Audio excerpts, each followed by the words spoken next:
Good morning, welcome everyone. We are in chapter 10 Bhagavad Gita, and before I start on the subject, I have Dan Kaufman from New York. He is a student and a seeker, and he would like to share a few thoughts before we proceed on. Yeah, so I took 2 courses with Vijay, and they were all wonderful. And she's knowledgeable and genuinely cares. And what I love about her is she takes the complicated topics and she makes them relatively simple to understand. And that takes a lot of skill. It takes who was it? David Ogilvy. He was like the godfather of modern advertising. He wrote somebody an 11-page letter, and at the end of the letter, he wrote, P.S. I'm sorry for writing such a long letter. I didn't have time to write a short one. And so she can like pack a punch and to really make things understandable, visceral, in a way that I haven't seen other people do. Then she listens. After every session, she would go to the Zoom floor and open up the floor. And she doesn't end the session until the misconceptions are overcome. And then there's unity in the group. So she's also active in online Facebook groups like the Shankara Advaita Vedanta group, where you can see her chiming in and helping and with other thought leaders. And it's really interesting to see the dynamic in helping her and then her working with other people who have practiced for 20, 30 years. And so other thought leaders, or should I say non-thought leaders. And so more than anything, she's a lovely, lovely, lovely human being, and I'm so grateful to know her. I'm so happy to be with this team today. I'm stuck home with COVID. Sorry for the voice. Thank you, Dan. Thank you. Take care of yourself. Thank you for your compliments. You attended Atma Bodha and Bhagavad Gita.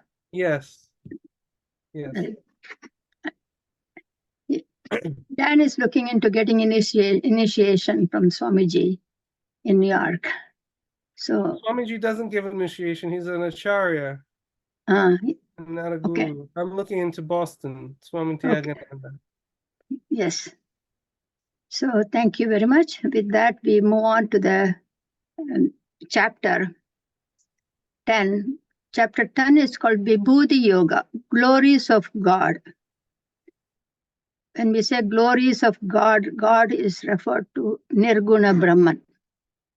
In chapter 9, Lord Krishna ended up by stating that no one is banned, barred, or denied access to him, to attain him.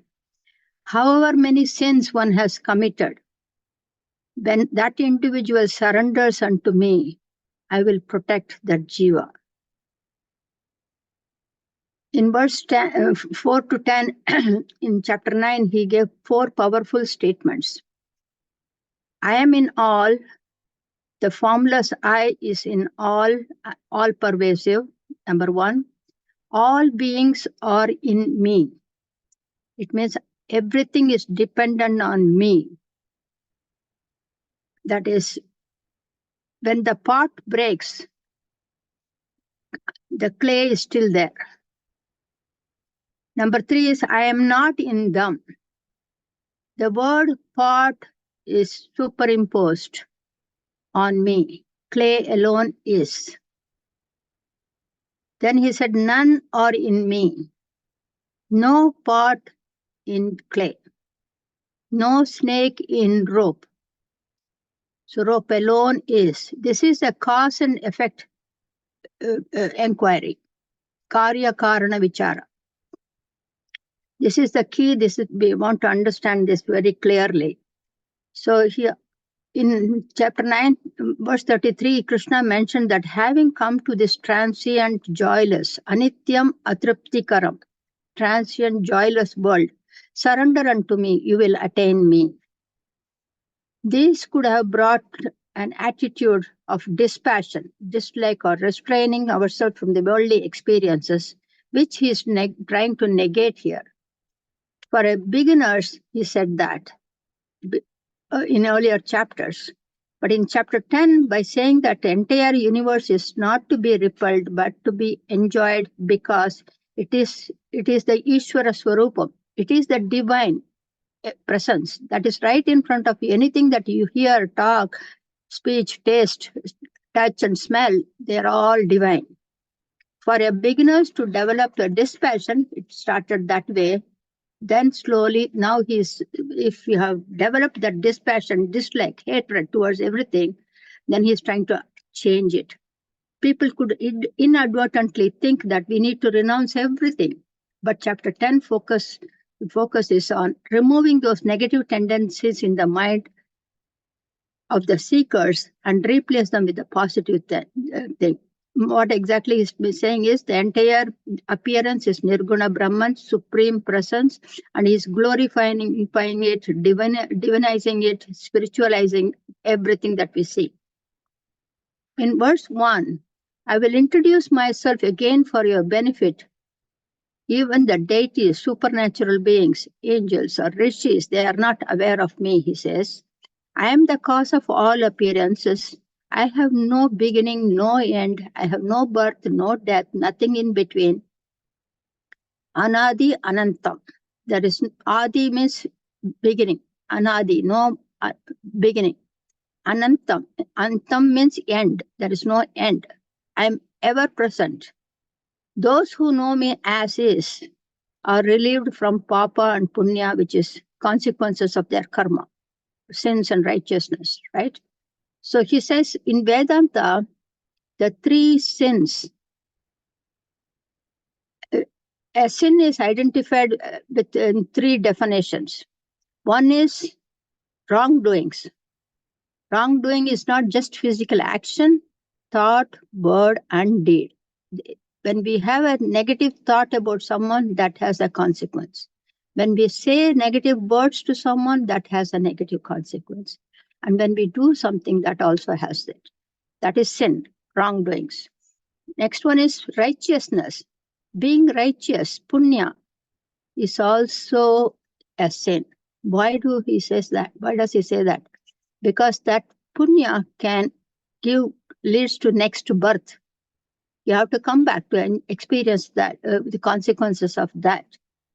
That is, so the third one is ignorance, not knowing who I am.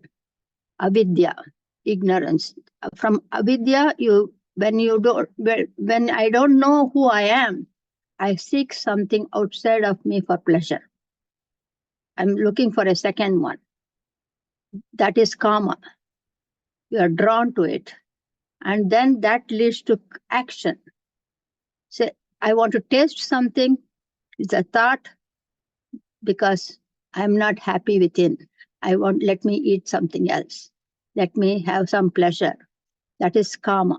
Then that leads to action, karma. Then that leads to consequences. That leads to next birth and again ignorance.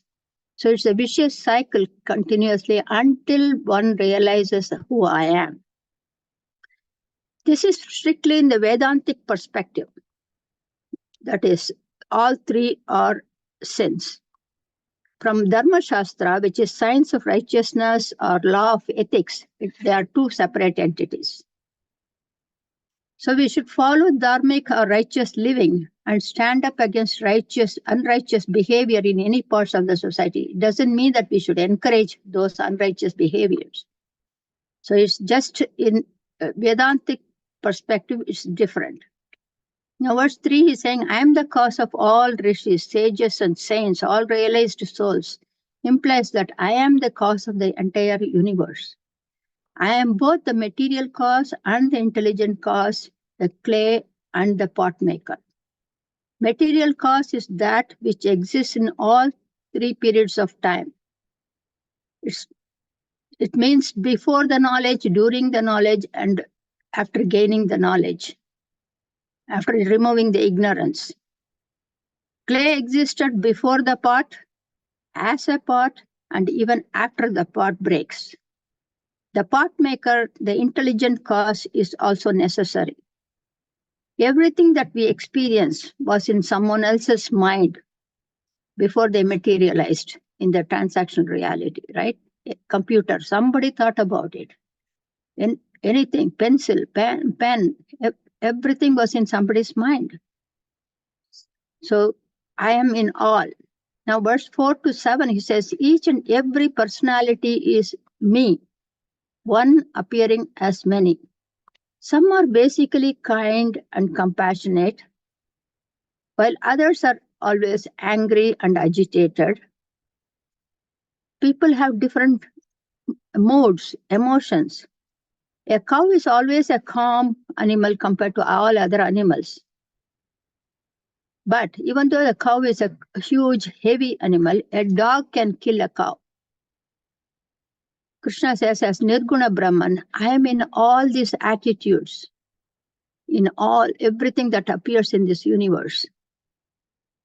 I am the intellect in human beings. The intellect is the ability to choose, make decisions, doubt, compare, analyze, think logically, analytically, critically, and then make decision. That ability is me. I am that intellect. Animals act on instincts, humans act on intuition, the inner guidance. Animals don't know their own reflection when they go near the water body. They think there is another dog and they start barking. But when we look in the mirror, we know it's a reflection, right? The mind has got 4 functionalities. Manam, Chittam, Buddhi, Ahankaram. That is, the mind is the flow of thoughts, nothing else. No doctor can identify where the mind is. It is just the flow of thoughts. Chittam is a memory. How do I remember everything that happened when I was 10 years old, 12 years old, 20 years old? That is memory, database. Buddhi is the ability to make decisions. Ahankaram is the ego.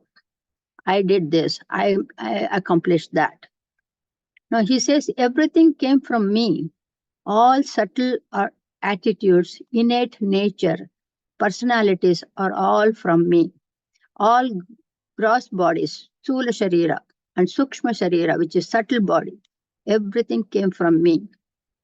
When my power is in the seed form, dormant Beeja avastha, it is referred to as yoga in this chapter. Yoga has multiple meanings. Every word in Sanskrit has got several meanings. So here he says that power which is in Beeja avastha, the divine power, is yoga. When it is in the dormant form, when it manifests, it is referred as Vibhuti, glory or expressions. So we all have different powers. We have walking power, talking power, writing power, running power right now. But they are not expressed. We are all sitting down, right? So that is yoga in us. Can't identify until they are expressed. I was in a playground a couple of weeks ago with my grandchild, and there was another kid with father.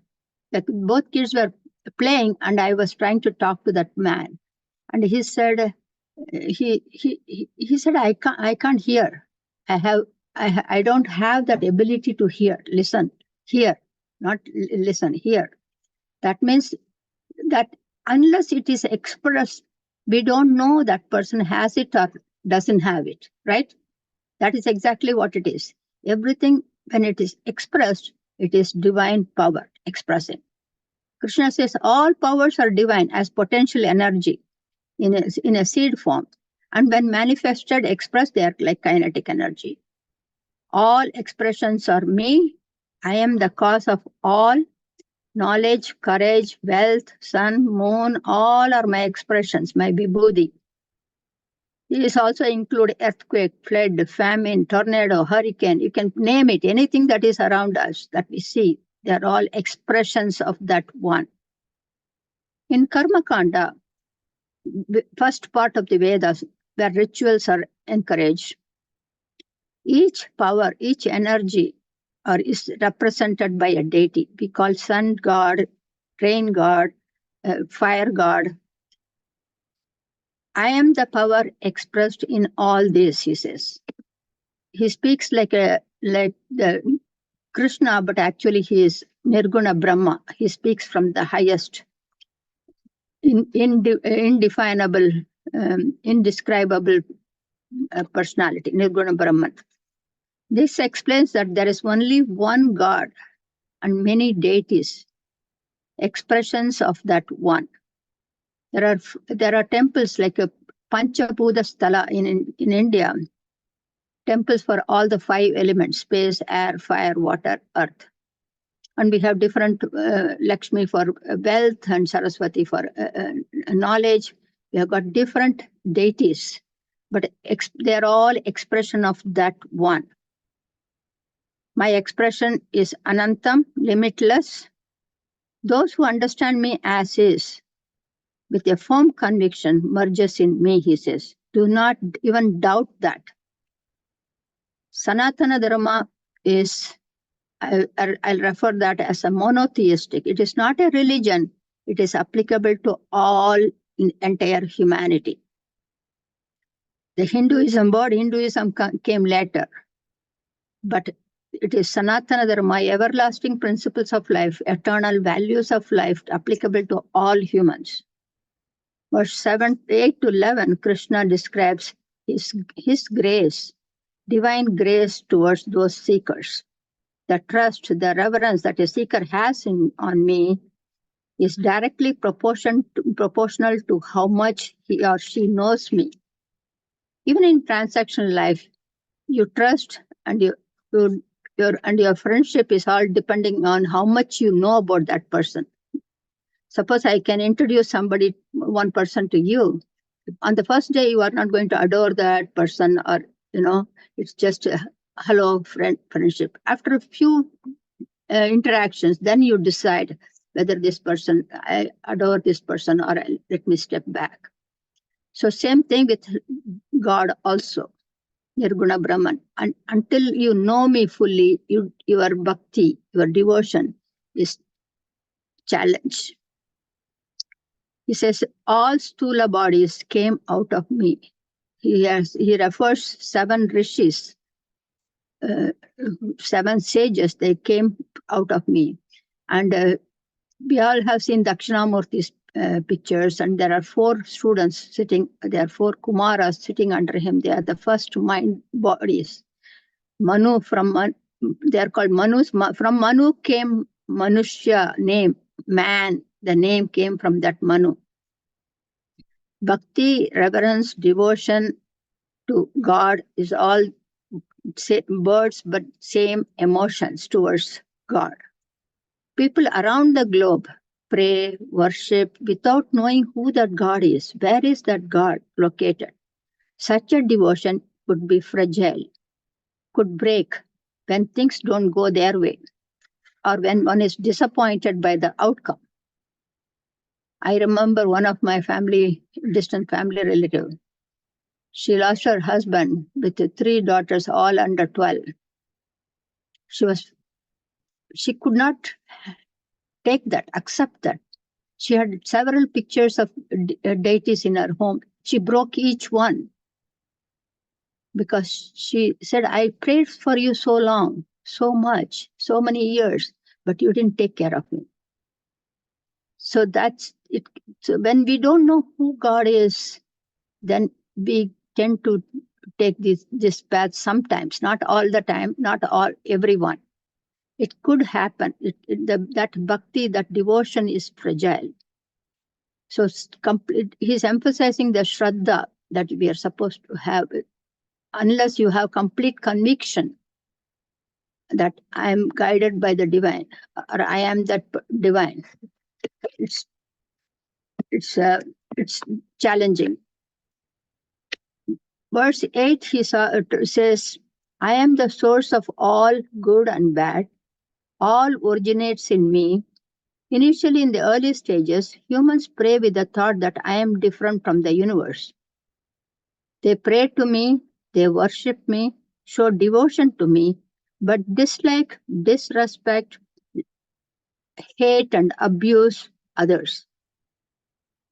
Life and devotion are viewed as two separate entities.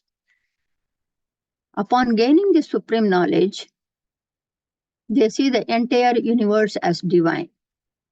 The world view changes. There's a poem in Tamil by Tirumular. I'm just going to refer 2 lines and then translate it. Marattai maraitthadu maamadai aanai, marattil maraitthadu maamadai aanai. That is, when you see an elephant made of wood, a carpenter knows it is wood, but his child will see the elephant. So if you see the wood, you won't see the elephant. If you see the elephant, you won't see the wood. Same thing with idol worship or pictures. When you see the stone, you won't see the divinity there. And when you see divine there, you won't see the rock. That's, say, for in transactional life, we can talk about our national flag. You can see this as a piece of cloth or a representation of a country. We have pictures of deceased in our family, our parents and grandparents, uncles and aunts. When you see the picture, you can see it's only a picture, or you can see this is my grandma, my mom, right? So it all depends upon our viewpoint. So as the seekers see me in all, trust me, and they surrender unto me. In chapter 7, verse 16, he mentioned 4 types of devotees: Artha, Artharthi, Jignasu, Jnani. That is, first one is those who seek relief from sufferings. Second one is those who seek pleasures from the world, worldly possessions. Third one is those who want to know me, understand me, and aspire to reach me. Fourth one is those who know me and realize who I am. Krishna refers to the third group, those who want to know me. They spend their entire life thinking about me, talking about me.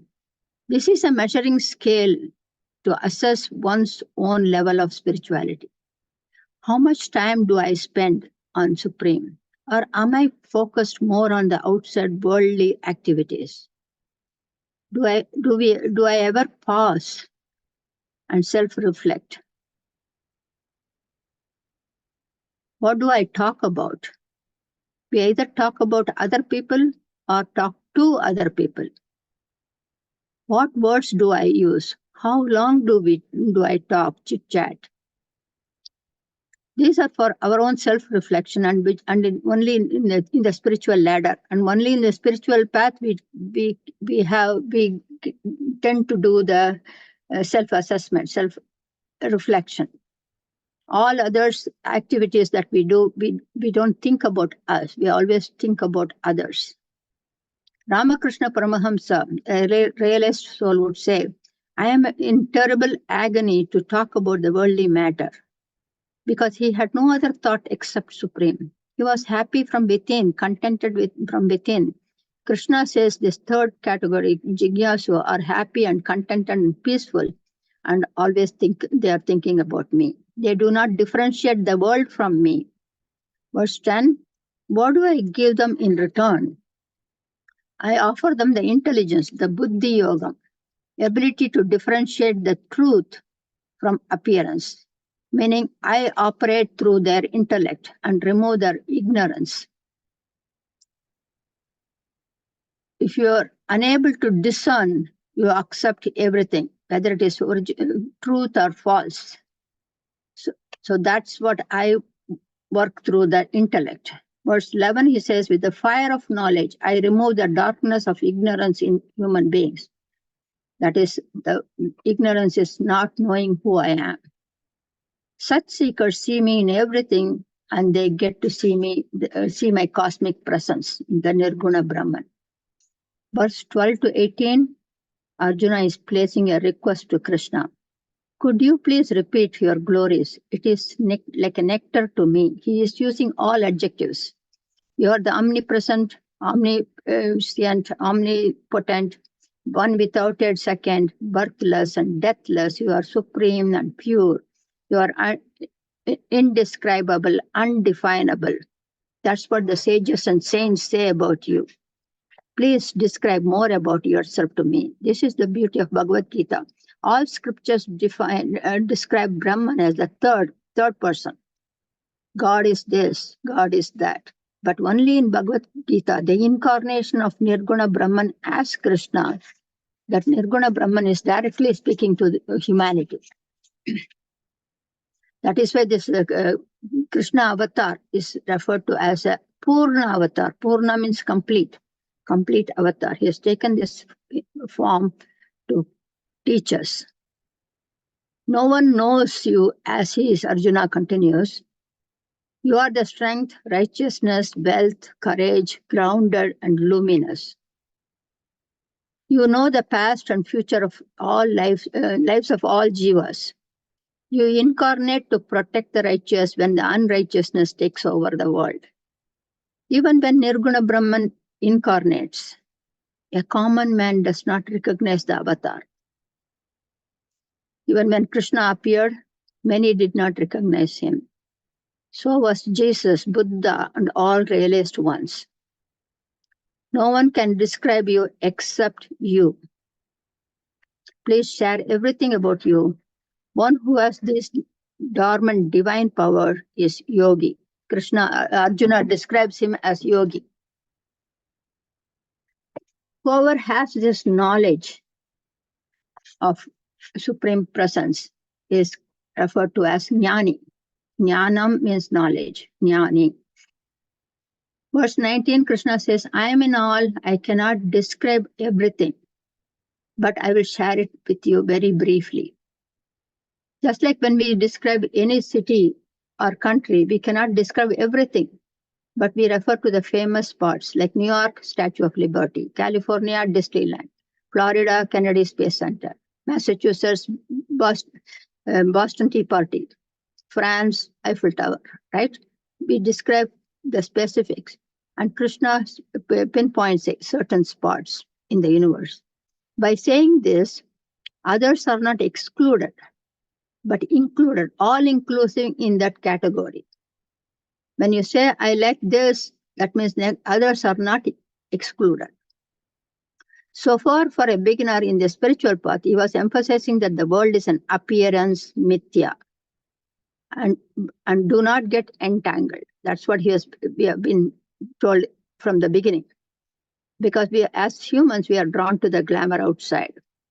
To elevate the seeker to the next spiritual step, he says, we need to see the universe as divine and remove the dislikes, hatreds in our minds.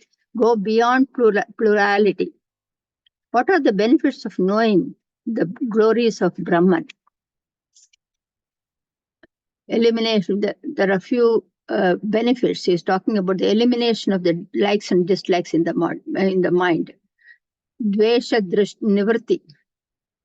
We have so many likes. Even though others may hurt us, abuse us, this is all divine plan to help us mature and evolve spiritually. Any incident, anything that happens is a spiritual experience to evolve to the next stage. Evolution and growth is possible only through struggles, challenges, problems, and difficulties. If everything is fine, we don't even think of God. That is the sense, even then, that is where the sense of gratitude is important. Things could have been so bad, but it's much better. Thank. Even a child has to go through these difficulties in the developing teeth. Any and all great sages and saints have gone through these tremendous hardships in their spiritual path. All good and bad are his reflections. They are events, situations, occurrences, nothing more. Because good and bad is in our mind. We think this is bad. That is number one. So that you are now going beyond plurality.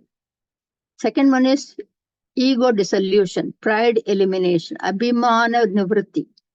As and when we achieve, accomplish power, position, wealth, name, fame, a superiority complex could develop. This could happen even to those who have studied scriptures. An egoistic attitude. These are like weeds in the garden. Just like we pull out the weeds, we need to be conscious of it and make efforts to eliminate it. All our accomplishments are due to the grace of God. Being proud and arrogant is a downward spiral. What goes up always comes down. Humility is absolutely necessary. I am zero and one is added before zero. Without that one, nothing. So that is very important for us to understand that we have to, everything that goes through us, everything that is accomplished through this body is all his performances. That is the symbolism of flute. The flute cannot say, I am singing. It is the singer is different. His music flows through the flute. Next one is when we rise high and get all the accolades, we human, we tend to be arrogant. On the contrary, when the same name, fame, power and position or wealth are gained by our family members, my brother, sister, cousin, then we become envious. That is a third one. We may think that we don't have this, but upon careful observation, of self-reflection alone, we can identify this weakness. Jealousy is different from envious. Jealousy, when you are jealous of somebody, that means you want to aspire to that level. That's a positive way of thinking it. Okay, that person has got a PhD, I want to get PhD too. That is jealous. But envious is a negative. That when that person has got this, I want to pull that person down. That's the difference. So he says that is a third one that we need to eliminate. We studied in Mahabharata, Duryodhana was the envious of Pandavas. Even though he had an empire and everything that he wanted, and that's because of his enviousness that led to the war of Kurukshetra war between Pandavas and Kauravas.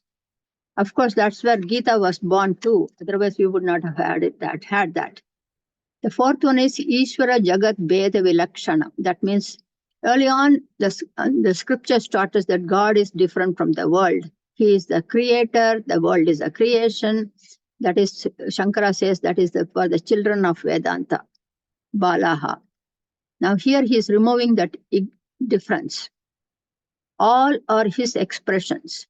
This helps to expand our mind to the fact that one appears in all. One appears as many. One message, many messengers. The first step is Bhakti, devotion, single-pointed focus. The second one is expansion, that all is one. Next one is Dvantatmakam Jagat. The universe is of plurality. The entire universe, darkness, light, victory, defeat, help, insult, appreciation, heat, cold, birth, death. We experience all this in transactional life. We seekers need to move beyond that.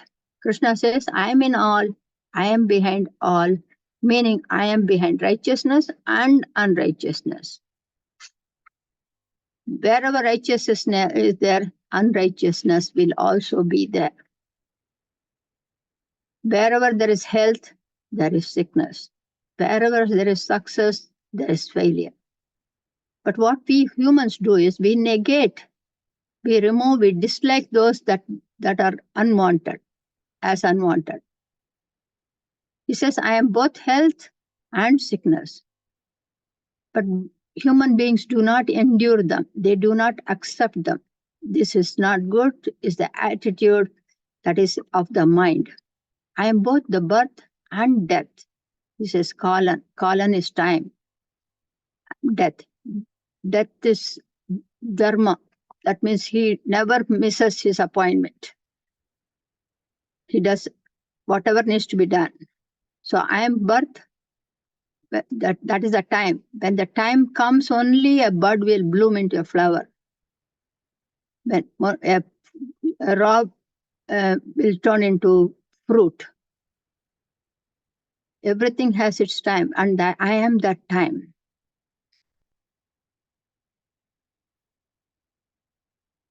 When we are sick, of course, it doesn't mean that we need to ignore our body. We need to take the medicine, do the necessary, take necessary steps. But when it is beyond repair, we just have to accept it. The pain is for the body, sorrow is for the mind. This cannot be erased, eliminated. Whatever is in the mind, those are the shackles that we put around ourselves in our mind. Accept everything as is. Do not attempt to change. We cannot change anything. It is all his glories, his drama, his play, Krishna Leela, Nataraja's dance. We are not avatars. We did not incarnate to change or protect righteousness. We should live a dharmic life, be a role model. We cannot change anyone. They follow their own path. No need for any advice. It doesn't mean that we are indifferent. We need to be indifferent or just guide once and leave it. Everyone has their choice, ability to choose their path. Live and let live. The anecdote is here. In 1914, in New Jersey, Thomas Alva Edison lost 10 buildings of his lab in a massive fire. His response was, it is all right. We just got rid of the rubbish. Although I'm 67 today, I will start all over again tomorrow. Absolutely no disappointment, no frustration, no sadness, no anger.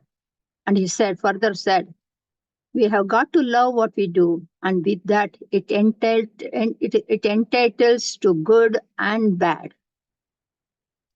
Same thing happened with Janaka. Janaka's kingdom was burning, and he said, it didn't burn me. So one need to go beyond duality. Do not get disturbed by either one. It means we should not encourage, it does not mean that we need to encourage unrighteousness. We should take on righteous living, the dharmic state. When something happens incorrect, we need to step up for it. Some unrighteous actions will happen without our control. We can try to prevent or stop, but when that is beyond our control, we should renounce it in our mind and lead a dharmic life. There are several things happening around us. The rivers are getting polluted, deforestation, you see wars everywhere, hatred everywhere. We can do only within our circle. If every individual does within their own circle, things could get better. But when it is not able to get that done, it's all glories of God. Today we see many acts of righteousness around the globe. Hatreds, mass killings, wars in the name of development, greed over power, position, right? Exploitation, poverty, inequality, religious fights. In the name of religion, people fight. There are protests, activists, some could be changed and many cannot be. Effort is necessary, but is not possible. When it's not possible, accept it. Next one is Advaita Siddham. Everything that we see is all but that one supreme. There is no difference between Nirguna Brahman and the universe. One alone is. That is non-dual state. A free state of human existence is fearless. I alone is, there is nothing that can bring joy to me or sorrow to me, for there is no second. Verse 19, he says, still I will share you few more glories, as my glories are endless and I am in all. Krishna starts with his first glory. I am the indestructible inner peace in all beings. I am the beginning and the end. Only upon waking up, one realizes that it was all but a dream. As long as one is in a dream state, it all appears to be true. So also the journey of birth to death is also a long dream. Traiswapnaha in Sanskrit, they call it.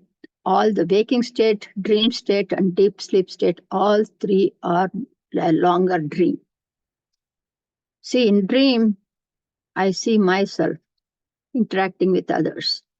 Others are also generated from my mind, and my presence there is also generated by my mind. I am the seer.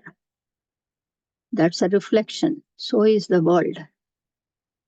And if a dog is chasing me in a dream, I will jump over the wall and go here, run, escape, try to climb the tree. The dog came from my mind. The me that I see is also from my mind. So also everything that is in the waking state is all dream, he says. Only upon waking up, one can realize that one is the witness of that dream, not a dreamer, but a waker who dreamt. Swami Vivekananda, that's what he said, arise and awake. He did not talk to people, his seekers who were sitting and sleeping, right? They were alert and active. Arise and awake, understand this.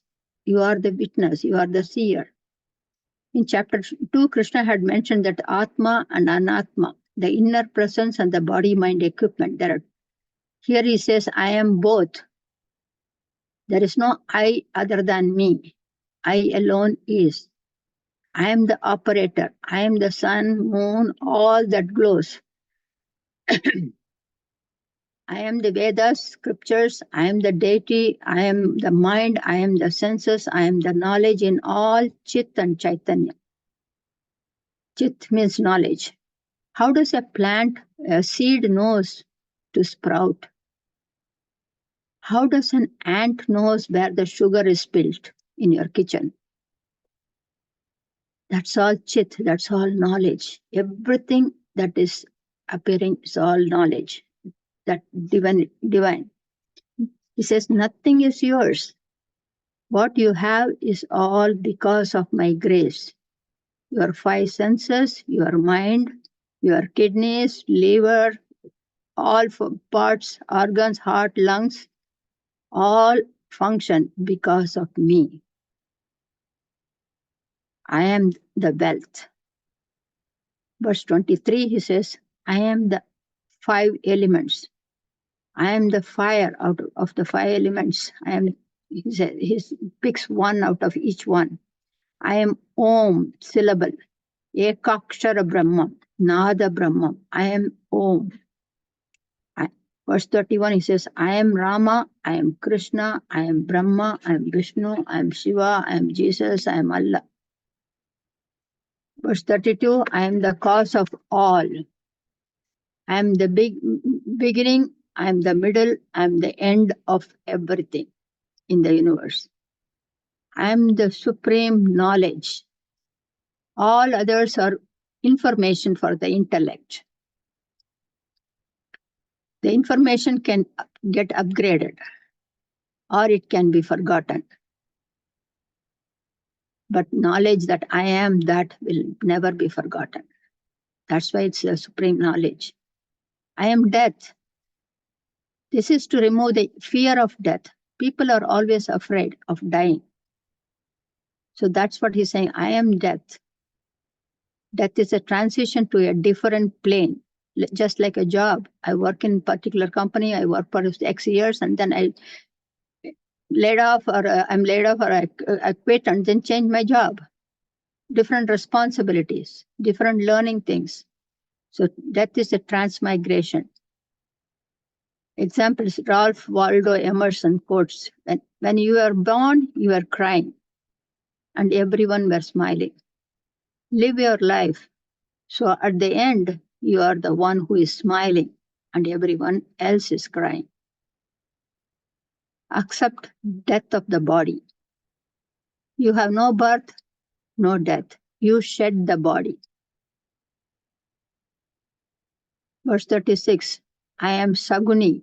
I am the gambler. I am the gambling, act of gambling. Victory, I am victory. I am defeat. I am the supreme knowledge in all rishis. I am in all, I alone is, I am the generator, operator, and dissolver of ignorance. I am the Vasudeva. Vasudeva is Krishna's dad. So he's saying, I am the Vasudeva, I am Vyasa, I am Arjuna. I am in all beings around you. With that, he ends chapter 10, and I will share the PowerPoint quickly. Share the screen.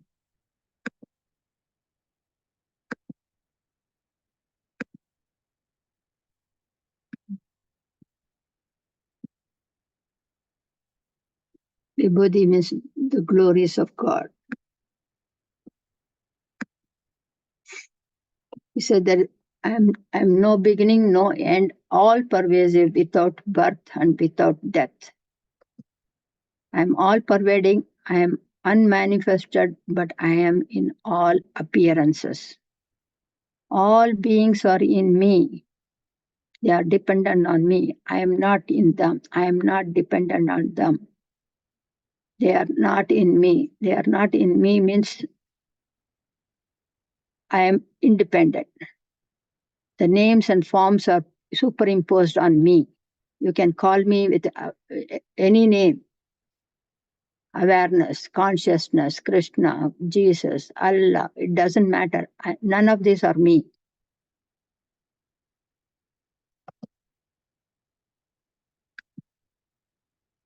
I am the four Kumaras here. Dakshinamurti sits with this hand like this. The index finger represents Atman, the thumb represents Brahman. Atman and Brahman are one and the same. I am not the three fingers that are away. I am not the mind, body, and intellect. They are my tools to interact in this world. So the four students are called, they are the first mind-born children. So that is why they are Manushya, from Manus. From Manu came Manushya and man. I am in all Sapta Rishis, 7 Rishis. I am in all Sapta Rishis, 4 Kumaras, all appearances. 5 temples of 5 elements. So yoga is dormant seed form, Beeja, avastha, Shakti, power in us, in everyone. Vibhuti is the expression. Lingam means pointer. The sign says this is the name of the road. Grow straight. It is a pointer. So also all lingam is a pointer. Scriptures are pointers. They cannot take you to the destination. They are just pointers. You have to go through that. These are different bhava, different emotions. People, some are angry, some are calm, some are frustrated. So different. I am in all. I am all things are my expressions. This is the elephant. If you look at the wood, the carpenter would say, oh, that's a teak wood, that's a oak wood. But another child would say, that's an elephant. Same thing with idol worship. What do you see? Do you see the rock or do you see the divine? This is powerful in bhakti, devotion. See, look at this monkey, baby monkey holding the mom. What it says is, I surrender unto you. right? I'm holding on to you. But whereas the cat kitten says, I'm not holding, you're holding me. You are taking me wherever you want to take me, you take me. That's what it is.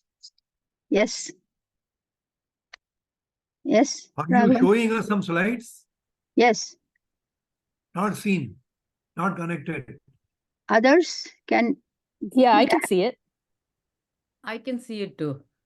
Okay. Okay. I will send you the recording. You can see. Maybe it is on your side. Okay. Thank you. So this is when you depend on, you surrender. You are, I am holding on to you. You can drop any time your hands, right? Whereas this one, when you say, I'm completely surrender, you are walking me wherever, whatever way you know better than me. I don't have to ask you anything. That's symbolism of complete surrender. 25 years ago, when my husband was diagnosed with cancer, I didn't know what to do. I had family around me, but they all had their own responsibilities. You cannot expect anyone to help you at that time. All I said to God, I talk to God all the time at home. I said, I'm like a kindergartner.